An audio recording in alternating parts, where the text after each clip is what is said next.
Well, you knew they were coming, right? Temper tantrums and the terrible twos. But you probably didn't expect that they'd go on, and then you start to worry.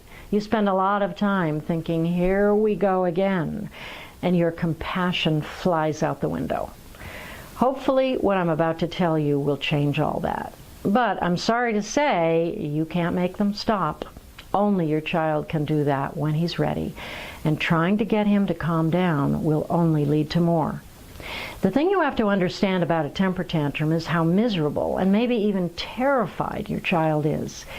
It happens when she cannot cope for one more second, and suddenly she's in a screaming fit of rage. It's developmentally normal. She may be tired or hungry. She had to stop playing with what she was playing. You give her the blue plate and she wanted the red one. She can't get that puzzle piece in. She's got a picture in her head of how something should be, and it just isn't that way.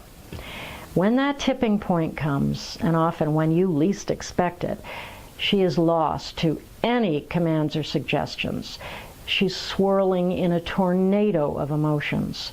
Her emotions flood her thinking brain, and she cannot stop herself. It's a very scary place to be.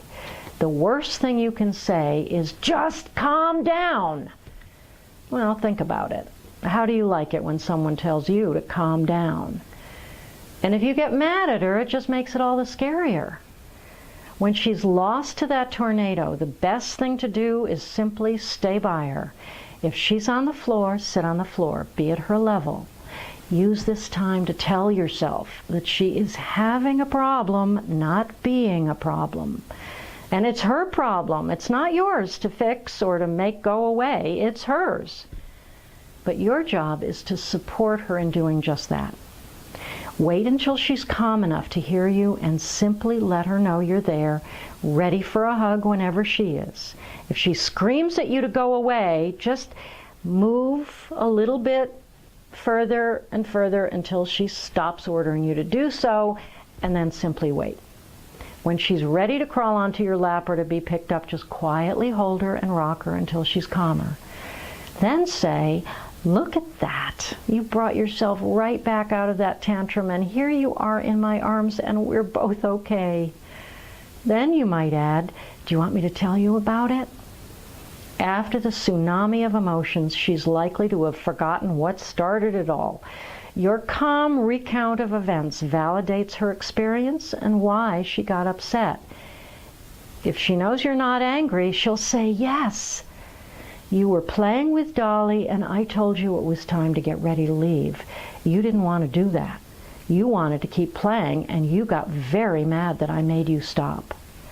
Tell her the facts as if you were a journalist telling the story.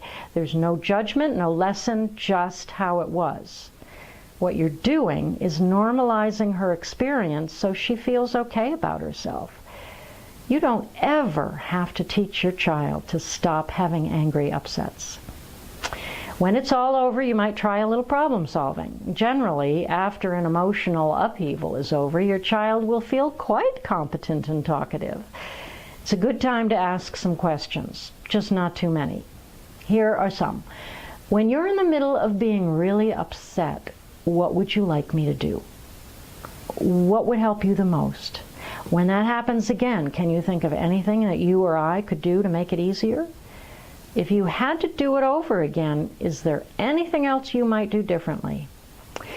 Depending on what she said on the situation, you may want to go over it or best to leave it alone.